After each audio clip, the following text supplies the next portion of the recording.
we say here in Harambe, Monday. That means let's go. Jumbo, everybody, hello.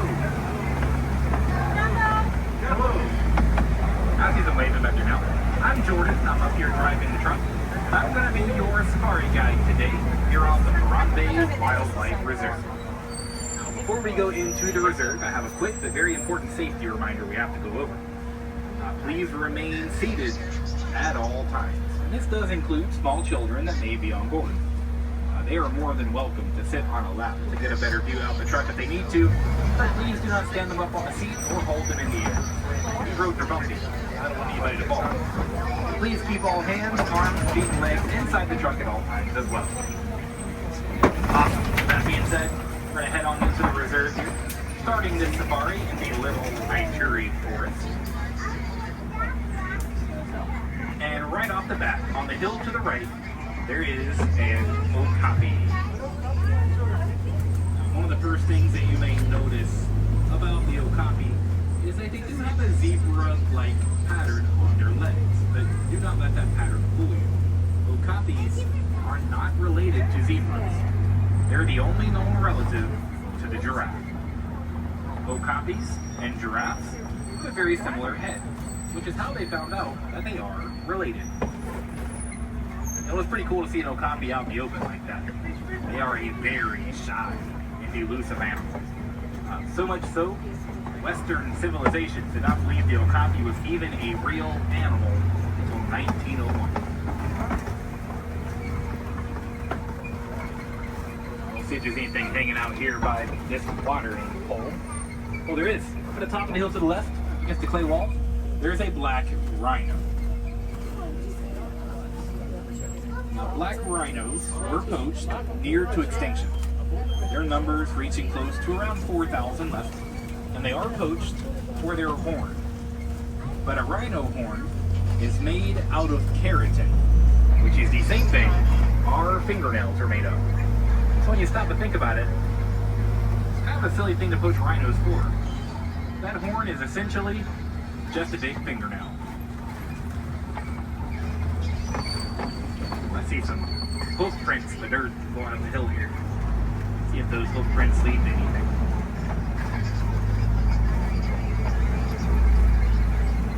Oh. On the hill to the left, those beautiful orange antelope with the white stripes are bongos, just like the drum, the bongo. And the tall tan ones laying down here are greater kudus. Now, both of those kudus are females, as we can tell, because they do not have horns. Only a male kudu will grow horns. Horns that can grow to around 6 feet long. Now, if you want the idea of what the male greater kudu looks like, we did not see one. If you look up above you, there's an animal spotting guide up there. The very last animal on both ends of that spotting guide, that's a male greater kudu. You see, they do look a little bit different. Lots of pink-backed pelicans in the island there on the right, floating up ahead. That pink color is going to be underneath the wings of these pelicans, so it may be a little hard to see right now. You see a little bit. They have that pink color year-round, but it is going to be a little brighter during mating season. Lots of vultures hanging out around here too. They could be hanging out here. It actually helps stay cooler. Hanging out by the water is a little bit cooler. Walk down into the water sometimes, get their feet wet, help cool them off. A lot of birds, like vultures, will actually help cool off using their feet.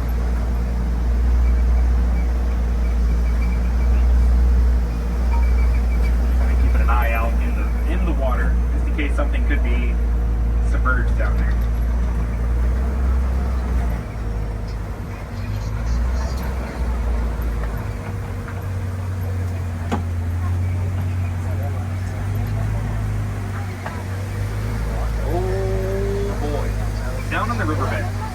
There are some very large Nile crocodiles. Now, the Nile crocodile is the second largest species of crocodile. They have very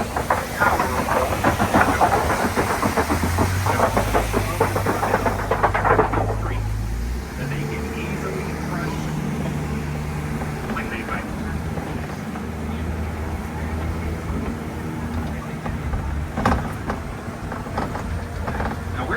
our way over to the savannah. When we get there, we are going to be crossing into a completely different ecosystem. So a lot of the plants and animals that we're going to find out there are going to be a little bit different. Kind of like this big baobab tree on the right. Now the baobab trees are going to go without leaves like that for around 9 months of a year. That's going to help the tree conserve water. Their massive trunk can hold a lot of water. And the animals out here know that.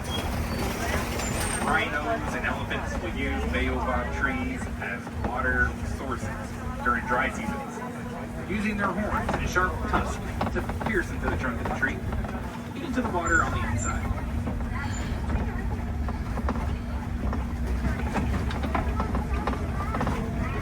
It's not gonna take us long to find some animals out here on the savannah. We have already found a giraffe and a small herd of Ankole cattle, which are the animals with the really large horns. We're kind of spread out around this area. Now those cows are the only domesticated animal you're going to find out here. Farmers will release their cattle onto savannas during the day to let them graze on the grass. They'll bring them back to the farm at night to better protect them from predators. We'll probably see that giraffe again and several other giraffes as we make our way around this area, crossing the savannah. We'll talk about them more in a moment. Oh, there's an African painted dog just kind of trotted out behind that den. Where there's one, there's always more. They are very social animals. They live in large packs. Kind of hiding behind the den back there, it looks like. Now the African painted dog gets that name from that finger paint looking color pattern on their coat. Lots of wildebeest here on the left side. And some sable antelope kind of hanging out back there too. Now you will find wildebeest scattered all across savannas. They live in huge herds. And every year, wildebeest herds will come together. They will travel between 500 and 1,000 miles to get to new feeding grounds. And when they do that, there can be over 1 million wildebeest moving in the herds, creating the largest land migrations of any animal.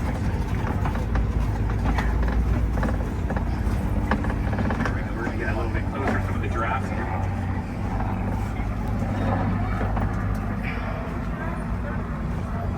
Now a group of giraffe like this is called a tower. A tower of giraffe. I would say that is fitting, considering that the giraffe is the tallest animal in the world. Now, fully grown, a giraffe can stand around 20 feet tall.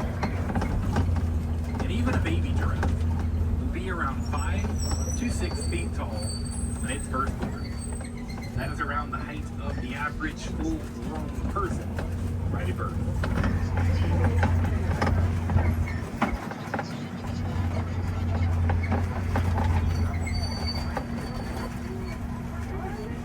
Now that massive antelope standing on the hill there on the left, that is an eland, one of the largest species of antelope. Adult males, like that one, can weigh around 2,000 pounds. Females are a little smaller. Look at the horns of that cow right there. The horns of the Ankole may look really heavy, but there's actually a honeycomb structure on the inside that makes it lighter. There's giraffe there, more wildebeest, even more giraffe around the corner. Now you may notice that most of, if not all, of the giraffe we've seen so far have been eating. That's because that is pretty much all giraffes do. A giraffe will spend around 20 hours of its day eating and looking for food. That does not leave a lot of time for anything else, really, like sleeping. So an adult giraffe would usually only sleep for about 20 to 30 minutes a day. And that will not be all at the same time. Throughout the day, the giraffes will stop and take 2 or 3 minute long power naps, and wake up, go right back to eating. So snacking and napping is pretty much a giraffe day. If you look across the savannah, you see some more coming over this way.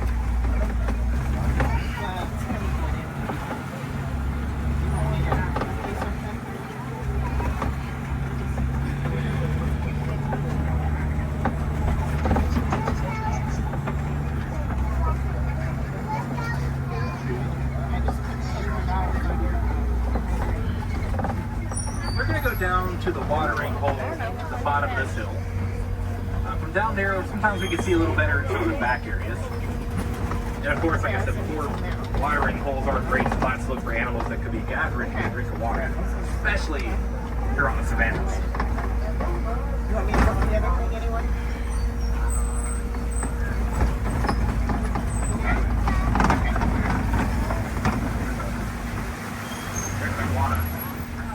Running across out there to the left. That's not a safari animal, but that took me by surprise. That's really cool. But here in the pond, we're going to find a flamboyance of greater flamingos. The largest, but lightest colored pink of all flamingo species. If you look around, you'll see there are some flamingos out there that are not pink. They're a grayish color. Those are the young ones. Flamingos are going to be gray when they hatch out their eggs. It does help hide them in the shadows of the larger flamingos in their brood. It's a great camouflage. And we're going to move through these red rocks. If you look through the trees on the left, you may have seen it already. There is an elephant. Right there, you kind of see it standing behind that rock. Kind of creep by so we can get a quick view. Now every now and then, well actually quite a bit, you'll see elephants flap their ears. Ear flapping is a way that elephants can help stay cool. When the elephant flaps the ear, the wind will blow across the blood vessels on the back of their ear. That can bring an elephant body temperature down by as much as 15 degrees. Something we call ear conditioning. There's some water bugs hanging out at the end of the road back there to the right. We're going to see them again in a moment. We're going to go around the scenic route to get to where those water bugs are. Let's see if there's anything hiding in the shade here. Yes, there is. Yes, there is. We found some cheetahs. They're laying on that hill there on the left. Now, a group of cheetahs like that is called a coalition. That is a coalition of cheetahs. And they are the world's fastest land animal. There's one up and walking along the tree line up ahead of it more. Cheetahs can run at speeds around 65 miles per hour, but not for very long. Only shorter distances. Just a few seconds before the cheetah has to stop. So they are more of a sprinter. I walked to the edge of the bushes right there. Beautiful animal. There's another one laying down in the straw too. You can see its head kind of sticking out. Well, it does not take a cheetah long to reach their top speed. We're talking 0 to 60 miles per hour in just under 3 seconds. 0 to 40 in just 3 steps. They are all about that sudden burst of speed. It's like traffic has come to a stop. I think I heard on the radio just now that there may be rhinos blocking one of the trucks up ahead of us, standing in the road. Now, this reserve is the home for the animals. They do have the freedom to move around pretty much where they want to, and that does include the roads. And since this is their home, the animals have the right of way here. I think it may be that truck right ahead of us. Everybody looks very excited on that truck. So we're going to go around this corner very carefully, because I don't know what's there. Oh, I think we're about to find out. Yep. There's a couple white rhinos making their way down the road there.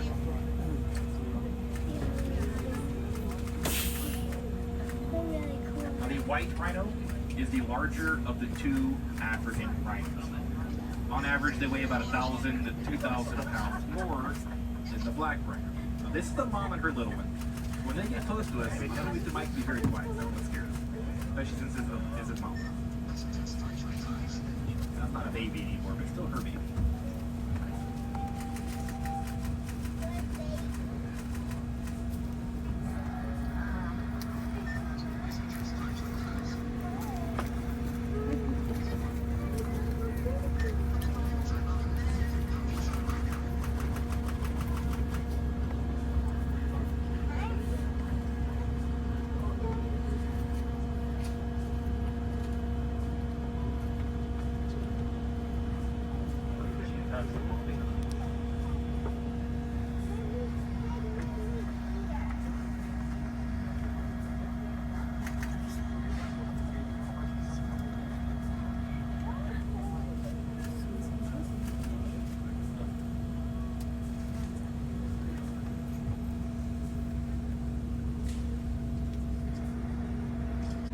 We're gonna kind of straighten up here that we can do a pathway for these rhinos to get by us a little easier than that last one did. Now, as these rhinos are passing by, watch their ears. You'll notice that their ears will keep spinning and pointing in different directions like a satellite dish. What they're doing is keeping an ear out for things around them they may not see. They have very bad vision but excellent hearing to make up for it.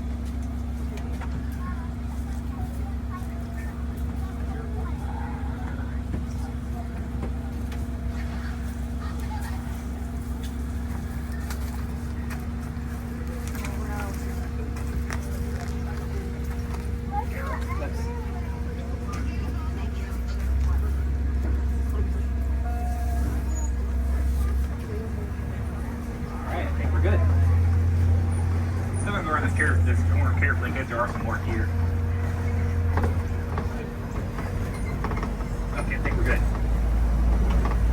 Now, the big rocks we're driving around here on the left, those are called copies. A lot of times, you can find predators around copies, if they can use them as lookouts. They can climb up to the top of these rocks to keep an eye out for things that may be potential danger, as well as any potential food.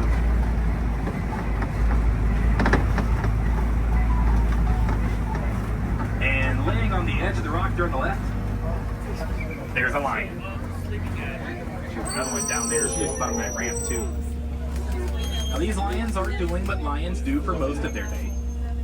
Sleeping.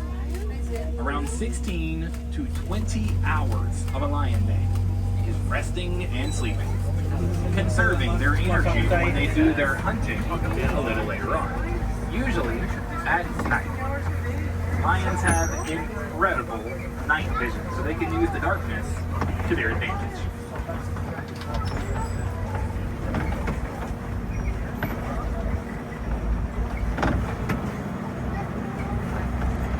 Right, here in this clearing, see there's an antelope hanging out right at the edge of the tree line there. Feel them? Those are water bucks. Now the water bucks get their name because they hang out around water a lot.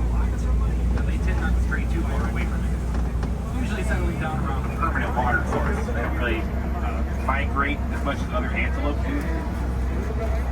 The first line of defense that water bucks have when they see danger coming is to jump into the water. They'll hang out about chest deep until danger walks away, and then they'll come out of the water.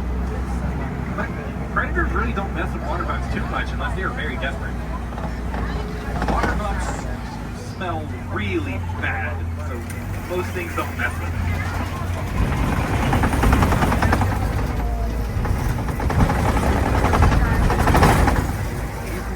We're going to pass by the warden post here in Magadi Glen.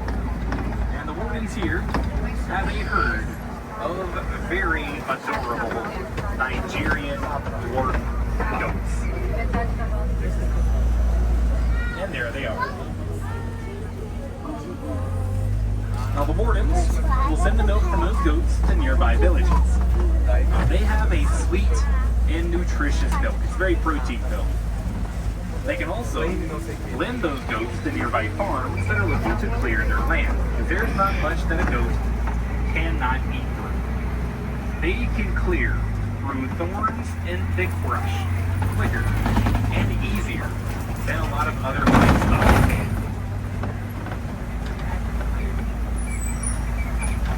Now we are moving along the outer edge of the reserve, which means that our safari is coming close to an end. But I hope that everybody enjoyed their time out on the Harambe Wildlife Reserve today. Now, we did see some really cool animals while we were out there. But a lot of the animals that we saw are endangered. They are facing the threat of extinction. Luckily, there are conservation programs, zoos, aquariums, and reserves all over the world that are learning more about animals and are working together to help protect them. That way animals could be around for generations to come. As we make our way up to the Warden Post where I'm going to drop you off, you may want to start making sure you have all your personal belongings together. Double check the road, make sure you have everything. If there happen to be any wilderness explorers on board, the name of this truck and the code word that you need is Simba 1. Here in Harambe, we don't say goodbye. Goodbyes are far too final and sad. Instead, we use the Swahili word Wahariri,